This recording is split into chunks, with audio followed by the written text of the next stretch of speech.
ഉരക്കും സുബൈറുണ്ടോർ കവാഫിറുകൾ തിരിന്തോടി ഒരു ചെയ്യിൻ അളവിലും കൊടുങ്കാതെയായി റൂബിലെ ഉളറിട സിറികളും നിലവിളി കേട്ടാൽ അളവിൽ ഹിന്ദവളുടെ സിനഹികൾ കൂട വളതള കിളികിളി ഇടുമിട ചുമടാൽ പുലമ്പലേഞ്ചിലും ചിലമ്പ് കിങ്ങിണി കുലുങ്കുമോ ചെയ്നാൽ സുബൈറുണ്ടോ കവാഫിറുകൾ തിരുന്തോടി ഒരു ചെയ്യിൽ അളവിലും കൊടുങ്കാതെയാൽ റൂബിലെ ഉളറിട സിരികളും നിലവിളി കേട്ടാൽ അളവിൽ ഹിന്ദവളുടെ സിനഹികൾ കൂട വളതളക്കിലും ഇടും ഇട ചുമട കുലമ്പലേഞ്ചിലും ചിലമ്പ് കിങ്ങിണി കുലുങ്കുമോ ചെയ്നാൽ.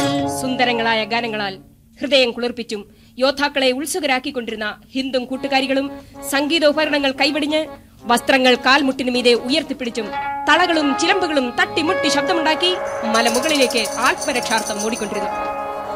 നബിയുടെ സൈന്യങ്ങളാകട്ടെ കൊല്ലപ്പെട്ട ശത്രുക്കളുടെ വിലപിടിപ്പുള്ള അങ്കികളും ആയുധങ്ങളും പിടിച്ചെടുക്കുകയും ഒറ്റപ്പെട്ട ശത്രുക്കളെ ബന്ധിക്കുന്ന ജോലിയിലും ജാഗരൂകരായിരുന്നു. മലയുടെ ചുരങ്കത്തിൽ നബി സല്ലല്ലാഹു അലൈഹി വസല്ലമ നിർത്തിയിരുന്ന 50 വില്ലാളികളെയും അതിന്റെ നേതൃത്വം വഹിച്ചിരുന്ന അബ്ദുള്ള ഇബ്നു ജുബൈർ എന്ന സഹാബിയെയും നിങ്ങൾ ഓർത്തിരിക്കുമല്ലോ. ശത്രുക്കൾ യുദ്ധം ചെയ്ത് പരാജയപ്പെട്ട് ഓടുവാനുണ്ടായ കാരണം പിന്നിൽ നിന്നും വരുന്ന അക്രമികളെ ഈ വില്ലാളികൾ എതിർത്തിരുന്നതുകൊണ്ടാണ്. അബ്ദുള്ള ഇബ്നു ജുബൈറിനോട് ഈ വില്ലാളികൾ പറഞ്ഞു, വിപ്ലവം അവസാനിച്ചു, ശത്രുക്കളെല്ലാം ഓടിക്കൊണ്ടിരിക്കുന്നു. നമ്മോട് കൂടെ ഉണ്ടായിരുന്ന സഹാബാക്കൾ താഴെ നിന്നും ഗനീമത്ത് മുതലുകൾ ശേഖരിക്കുന്നു. ഇനി നാം ഇവിടെ നിന്നിട്ട് എന്താ പ്രയോജനം? നമുക്കും താഴെ ഇറങ്ങി കിട്ടുന്ന മുതലുകൾ എല്ലാം ശേഖരിക്കാം.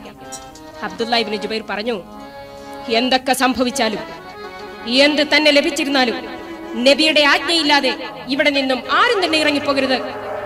നമ്മെ ഇവിടെ കാവൽ നിർത്തുമ്പോൾ നബി സല്ലല്ലാഹു അലൈഹി വസല്ലമ പറഞ്ഞത് നിങ്ങൾ ഓർക്കുന്നില്ലേ? ഇതൊന്നും തന്നെ ആ സഹാബാക്കൾ വകവയ്ക്കാതെ 40ഓളം പേർ താഴെ ഇറങ്ങി ശേഷിച്ച 10 താഴെ സഹാബാക്കൾ കാവൽ സേനയായി അവിടെ അവശേഷിച്ചു. കിട്ടിയ സന്ദർഭം പാഴാക്കാതെ എതിർ കക്ഷികൾ ഒത്തുനീപ്പവരൊഴിത്തിറക്കമേ തരിത്ത് ഖാലിദ് ജഗത്തിനാൽ ഉള്ളു തള്ളി മല കൊള്ള വിട്ട് പതി തുള്ളിക്കേറി കൊടി കൂടവേ. ഒത്തുനീപ്പവരൊഴിത്തിറക്കമേ തരിത്ത് ഖാലിദ് ജഗത്തിനാൽ ഉള്ളു തള്ളി മല കൊള്ള വിട്ട് പതി തുള്ളിക്കേറി കൊടി കൂടവേ.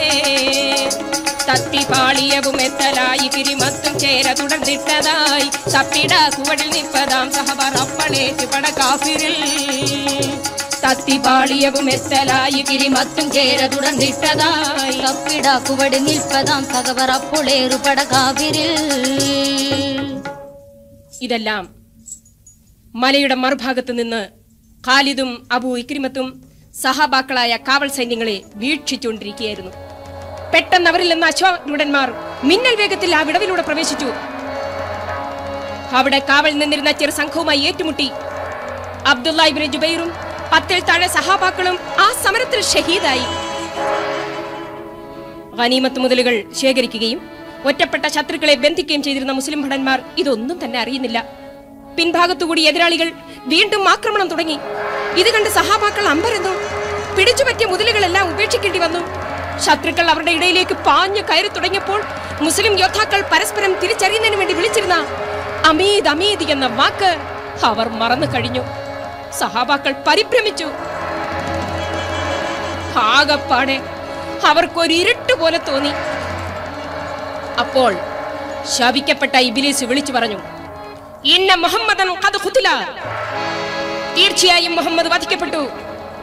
വീണ്ടും ഇബ്ലീസ് സഹാബാക്കളോട് വിളിച്ചു പറഞ്ഞു, നിങ്ങൾ പിൻഭാഗത്തേക്ക് തിരിഞ്ഞ് യുദ്ധം ചെയ്യുവീൻ. ഉടനെ സഹാബാക്കൾ തിരിഞ്ഞ് അടുത്ത അണിയിലെ മുസ്ലിം യോദ്ധാക്കളുമായി പരസ്പരം യുദ്ധം ചെയ്തു.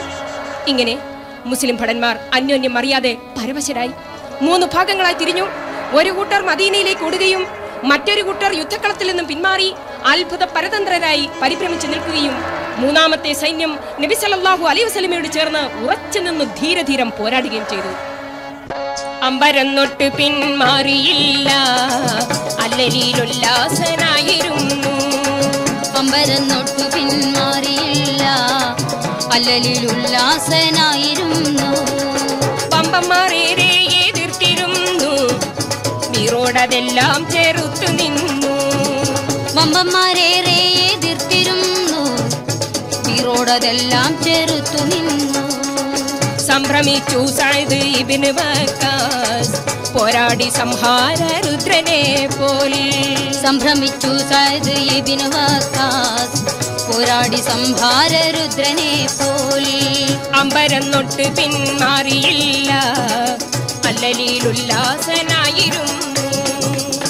പ്രവാചക ശിരോമണിക്ക് ശത്രുക്കളെ സംബന്ധിച്ച് യാതൊരു ഭയമുണ്ടായിരുന്നില്ല. സഹാബാക്കളിൽ ഭൂരിഭാഗവും തന്നെ വിട്ടൊഴിഞ്ഞു. പ്രവാചകൻ അല്പം പോലും ചലനമുണ്ടായില്ല, ഉറച്ചു നിന്നു. സഅദ് ബിൻ അബി വക്കാസ് റളിയല്ലാഹു അൻഹു ഒന്നുകിൽ രക്തസാക്ഷിയാകണം, അല്ലെങ്കിൽ നബിയുടെ വദനം ദർശിക്കണം എന്ന ദൃഢനിശ്ചയത്തോടെ മുൻപോട്ട് കുതിച്ച് ധൈര്യസമേതം പോരാടുമ്പോൾ നബി സല്ലല്ലാഹു അലൈഹി വസല്ലമയെ കണ്ടു. സഅദ് ബിൻ അബി വക്കാസ് നബി സല്ലല്ലാഹു അലൈഹി വസല്ലമയുടെ സമീപം നിന്നുകൊണ്ട് ശത്രുക്കളുടെ നേർക്ക് ശരം എയ്തു തുടങ്ങി. അദ്ദേഹത്തിന്റെ ആവനാഴി ഒഴിഞ്ഞപ്പോൾ നബിയുടെ ആവനാഴിയിൽ നിന്ന് അസ്ത്രങ്ങൾ തൊടുത്തുകൊണ്ടിരുന്നു. സഅദ് തൊടുത്തുവിടുന്ന അസ്ത്രങ്ങൾ ഉദ്ദിഷ്ട സ്ഥാനത്ത് ചെന്ന് കൊണ്ടതിനു ശേഷം തിരിച്ച് നബിയുടെ തൃക്കൈകളിൽ വന്നുകൊണ്ടിരുന്നു. ഇത്തരത്തിൽ വളരെയധികം മോജിസാത്തുകൾ ഉഹുദിലുണ്ടായിട്ടുണ്ട്. അടലിലതപ്പോളേറിയ ചിദ്ദത്തുടയരിശപ്പോൾ ചെയ്തൊരു ഹംസ അവർ കുലത്തീട്ടിടെ അഭിമതമുറ്റിയ മഹശുജവോരാം.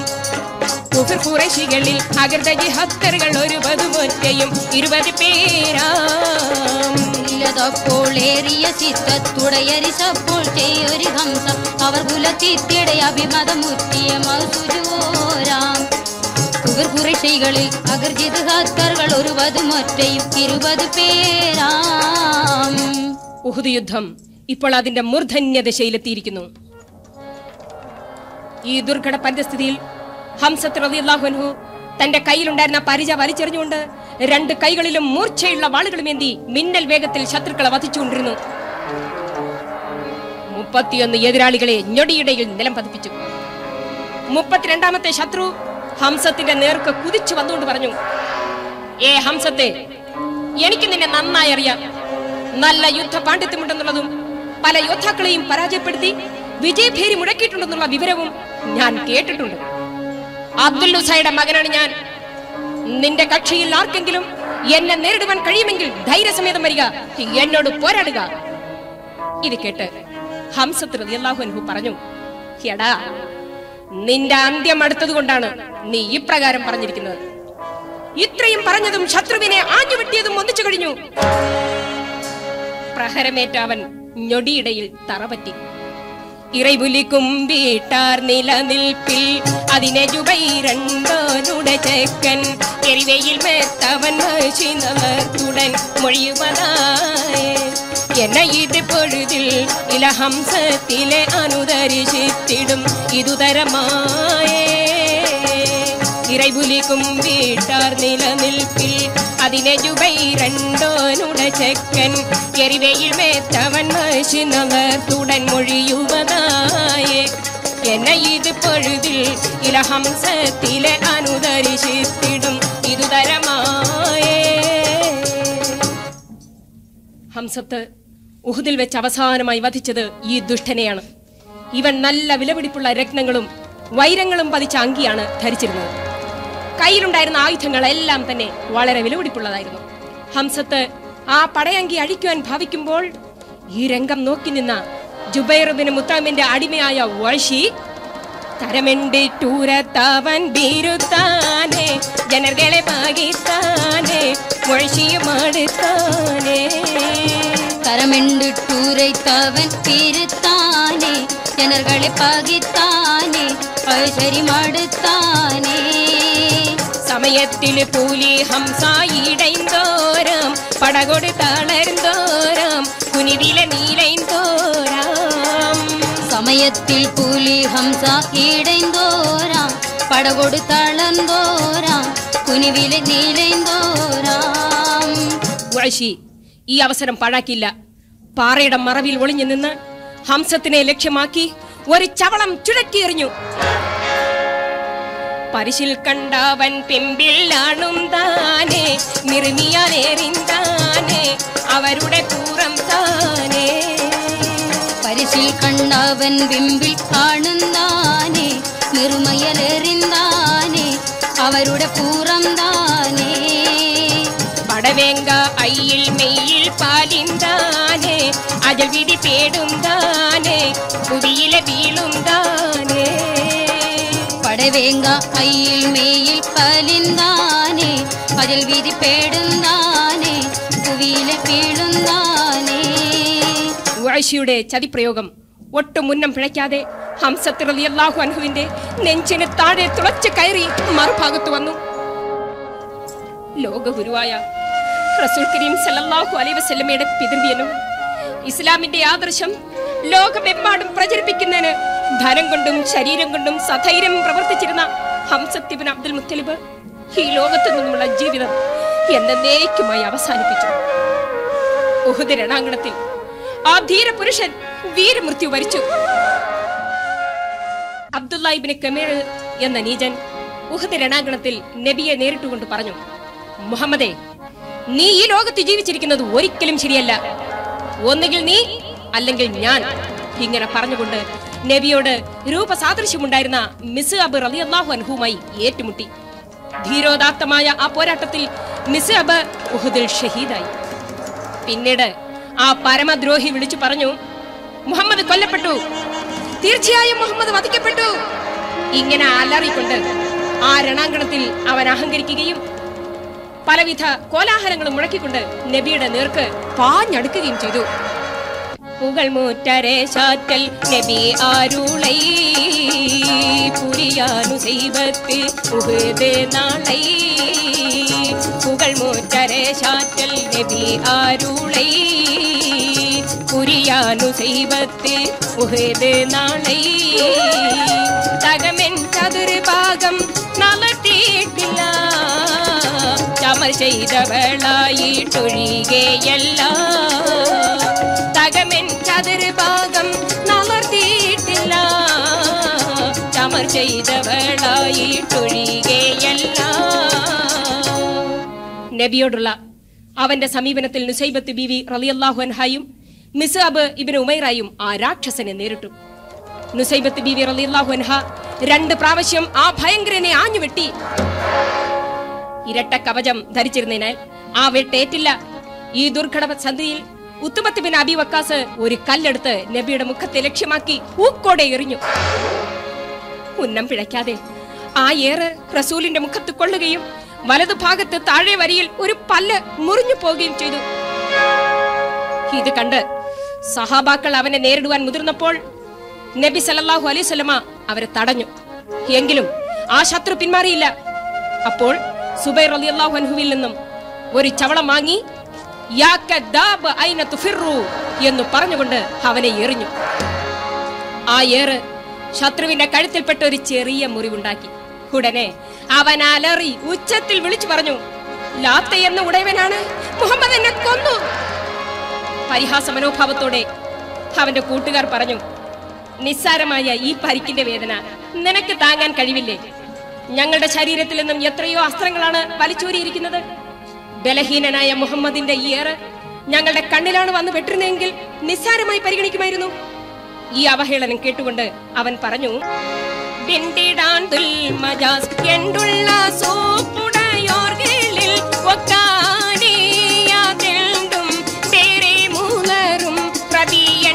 കൂട്ടർകൾ പുല്ലിലുമെണ്ടാനേ പിണ്ടിടാന്തുൽ മജത്തെണ്ടുള്ള സൂക്കുട ചോർകളിലൊക്കാനേ അതെന്തും വേറെ മൂളറും രബിയന്റെ കൂട്ടർകൾ പുല്ലിലും എന്താനേ.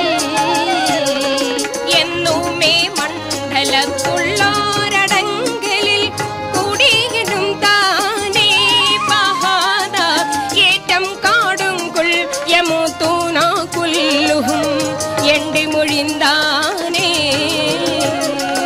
എന്നുമേ മണ്ഡലത്തുള്ളോരടങ്കലിൽ കൂടിയനും താനേ പഹാദ ഏറ്റം കാടും കുൾ യമൂത്തൂന കുല്ലുഹും എണ്ടും പൊഴിന്താനേ. നൊമ്പരഭാരത്താൽ അവൻ മക്കയിലേക്ക് മടങ്ങുന്ന വഴി ഇഞ്ചിഞ്ചായി മരിച്ചു. യുദ്ധത്തിന്റെ ഭീകരത അല്പം ശമിച്ചപ്പോൾ നബിയും ചില സഹാബാക്കളും കൂടി ഉഹദ് മലയുടെ ചരിവിലേക്ക് നടന്നു. ക്ഷീണാധിക്യത്താൽ അവരെല്ലാം കുറെ സമയം അവിടെ വിശ്രമിച്ചു. എണ്ടിട നേരമേ ചണ്ടകവാഫിരിൽ നിണ്ടൊരു കൂട്ടമേ താൻ എത്തിയ പഞ്ചതി ചോർത്തുവൻ നമ്മല മൂത്തിയിലേറിനരാം. എണ്ടിട നേരമേ ചണ്ടകവാഫിരിൽ നിണ്ടൊരു കൂട്ടമേ താൻ എത്തിയ പഞ്ചതി ചോർത്തുവൻ നമ്മല മൂത്തിയിലേറിനരാം. ഉണ്ടവർ കൂടവേ പൂണ്ടരി ഖാലിദ് കണ്ട് റസൂലിറവൈ ഓതി അല്ലാഹുമ്മ ഇന്നഹും ലാ യൻബഖീലഹും അൻ യഅലമൂൻ. ഉണ്ടവർ കൂടവേ പൂണ്ടരി ഖാലിദ് കണ്ട് റസൂലിറവൈ ഓതി അല്ലാഹുമ്മ ഇന്നഹും ലാ യൻബഖീലഹും അൻ യഅലമൂൻ. നബിയും സഹാബാക്കളും വിശ്രമിക്കുന്ന സ്ഥലത്തെ ലക്ഷ്യമാക്കി ശത്രുക്കളിൽ നിന്നും ഖാലിദും ഒരു സംഘം ഭടന്മാരും അങ്ങോട്ടേക്ക് പുറപ്പെട്ടു. അകലെ നിന്നും ഈ നീചന്മാരെ കാണുവാനിടയായ റസൂലുള്ളാഹി സ്വല്ലല്ലാഹു അലൈഹി വസല്ലമ അല്ലാഹുവിനോട് പ്രാർത്ഥിച്ചു. സർവശക്തനായ റബ്ബേ, ശത്രുക്കൾ ഞങ്ങൾ ഇരിക്കുന്ന സ്ഥലം വരെ വന്നെത്തുവാൻ അനുവദിക്കരുതേ. ഇത് കേട്ട ഉമർ റളിയല്ലാഹു അൻഹു ഉത്തവർ കൂടവേ മെത്തെ മുഹാജിരിൽ ഉത്തരു കൂട്ടരുമായി ഉള്ളരിശത്തിലെ കള്ളക്കവാഫിറിൽ തുള്ളിപ്പൊരുതിടലായി. ഉത്തവർ കൂടവേ മെത്തെ മുഹാജിരിൽ ഉത്തരു കൂട്ടരുമായി ഉള്ളരിശത്തിലെ കള്ളക്കവാഫിറിൽ തുള്ളിപ്പൊരുതിടലായി. നബിയെയും സഹാബാക്കളെയും ലക്ഷ്യമാക്കി വന്നുകൊണ്ടിരുന്ന ശത്രുക്കളെ ഹസ്രത്ത് ഉമറും ഏതാനും ഭടന്മാരും സധൈര്യം നേരിട്ടു. ഗത്യന്തരമില്ലാതെ അവർ പിന്തിരിഞ്ഞോടി. പരാജിതരായ അവർ വൈരാഗ്യ മനോഭാവത്തോടെ ഉഹദിൽ രക്തസാക്ഷികളായ മുസ്ലിങ്ങളുടെ മൃതദേഹങ്ങൾ തിരിച്ചറിയാതിരിക്കുവാനും മറ്റുള്ളവർ കണ്ടു ഭയപ്പെടുവാനുമായി അംഗവിച്ഛേദനം ചെയ്ത് പ്രാകൃതമാക്കി. ഈ കൂട്ടത്തിൽ ഹംസത്തിന്റെ മൃതദേഹം കണ്ട വഴി കൈവശമുണ്ടായിരുന്ന ആയുധം കൊണ്ട് നെഞ്ച് കീറി കരൾ പുറത്തെടുത്തു. ആ കരളുമായി അവൻ ഹിന്ദിനെ സമീപിച്ചു. പിതാവിനെ വധിച്ച ഹംസയുടെ കരൾ ഇതാ എന്ന് പറഞ്ഞ് അവൻ അത് ഹിന്ദിനെ ഏൽപ്പിച്ചു. നിലപിടിയാത്ത ആ കരൾ രോഷാകുലയായ അവൾ കൈകളിൽ വാങ്ങി കാത്തിരുന്ന കരൾ കണ്ടവളാനന്ദം കൊണ്ട് ഹിന്ദി കയ്യിലേക്ക് വാങ്ങിക്കൊണ്ടവൾ കാലി കൊണ്ടേ. കാത്തിരുന്ന കരൾ കണ്ടവളാനന്ദം കൊണ്ട് ഹിന്ദി കയ്യിലേറ്റി വാങ്ങിക്കൊണ്ടവൾ കലി കൊണ്ടേൻ. കടുപ്പമുറ്റതിരോഷത്താൽ അവൾ കാടിച്ചു കാരൾ ചീന്തി പാടുവേട്ടതിറക്കിടുവാനായി ഒരുക്കം കൊണ്ടേ. കടുപ്പമുറ്റതിരോഷത്താൽ അവൾ കടിച്ചു കരൾ ചിന്തി പാടുപെട്ടതിറക്കിടുവാനായി ഒരുക്കം കൊണ്ടേ. ഹംസത്തിന്റെ കരൾ കയ്യിൽ കിട്ടിയതോടെ അവൾക്ക് പൈശാചികമായ രോഷം ജനിച്ചു. പ്രതികാര മനോഭാവത്താൽ വായിലിട്ട് ചവച്ചു. അവളുടെ അടക്കുവാനാകാത്ത പ്രതികാര മനോഭാവം തീർത്തുകൊടുത്ത ഉഴശിക്ക് വളരെ വിലപിടിപ്പുള്ള അനവധി സമ്മാനങ്ങൾ നൽകി. അനന്തരം അബൂ സുഫിയാനും സൈന്യങ്ങളും മക്കയിലേക്ക് യാത്ര തിരിച്ചു. പിന്നീട് നബിയും സഹാബാക്കളും ഹംസത്ത് ഇബ്നു അബ്ദുൽ മുത്തലിബിനെ പടക്കളത്തിൽ തിരഞ്ഞു നടന്നപ്പോൾ ഹംസത്ത് റളിയല്ലാഹു അൻഹു ഷഹീദായി കിടക്കുന്നതാണ് കണ്ടത്.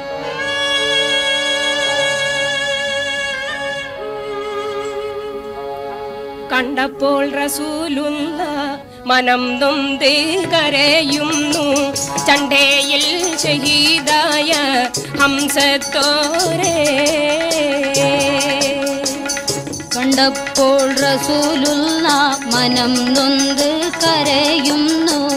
ചണ്ടയിൽ ഷഹീദായ ഹംസത്തോരേ. വല്ലാതെ വ്യസനം കൊണ്ടുരയുന്നു നബിയുള്ള എല്ലാമായിരുന്നു ഹംസത്തോരേ.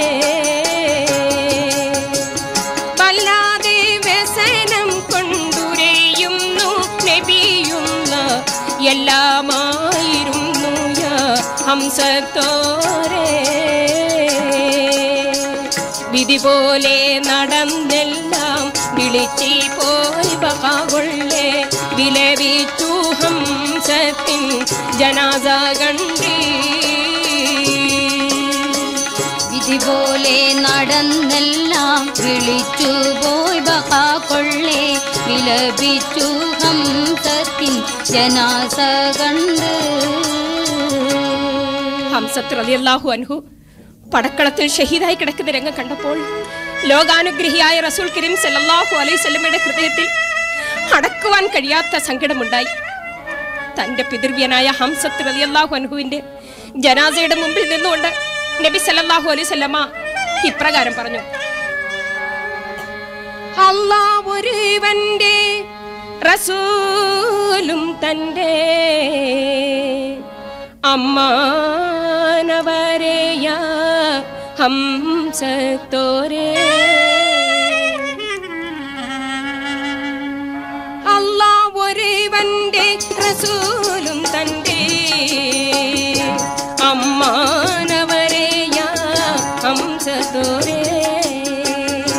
അല്ലാഹു ഒരുവന്റെ റസൂലും തന്റെ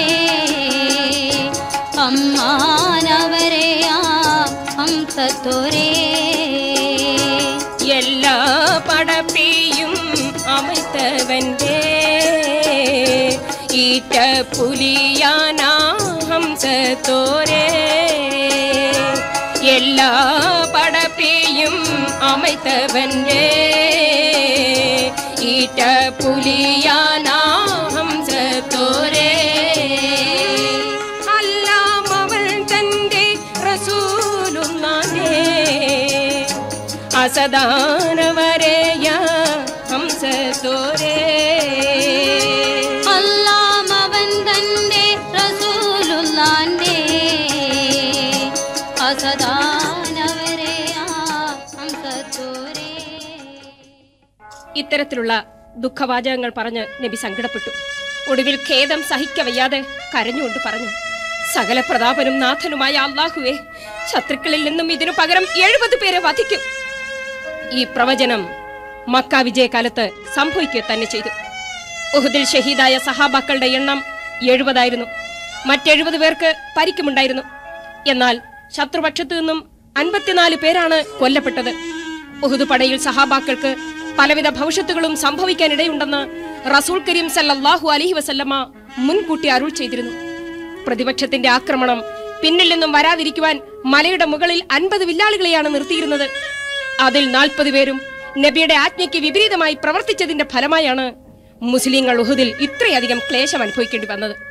എതിരാളികളിൽ നിന്ന് ഖാലിദ് ഇബ്നു വലിദ്, ഇക്രിമത്ത് ഇബ്നു അബുജഹിൽ, അബ്ദുള്ള ഇബ്നു റബിയത്ത്, സഫ്വാൻ ഇബ്നു ഉമയ്യത്ത്, ഹംസത്തിനെ വധിച്ച വഅശി, കരൾ വായിലിട്ട് ചവച്ച ഹിന്ദ്, മറ്റു പലരും മക്ക വിജയകാലത്ത് ഇസ്ലാമിലേക്ക് മടങ്ങി.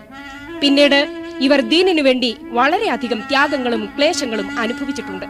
സർവശക്തനായ അല്ലാഹു അവരെയും അനുഗ്രഹിക്കുമാറാകട്ടെ. ആമീൻ. ഈ ചരിത്ര സത്യത്തെ ഞാൻ ഇങ്ങനെ അവസാനിപ്പിക്കുന്നു.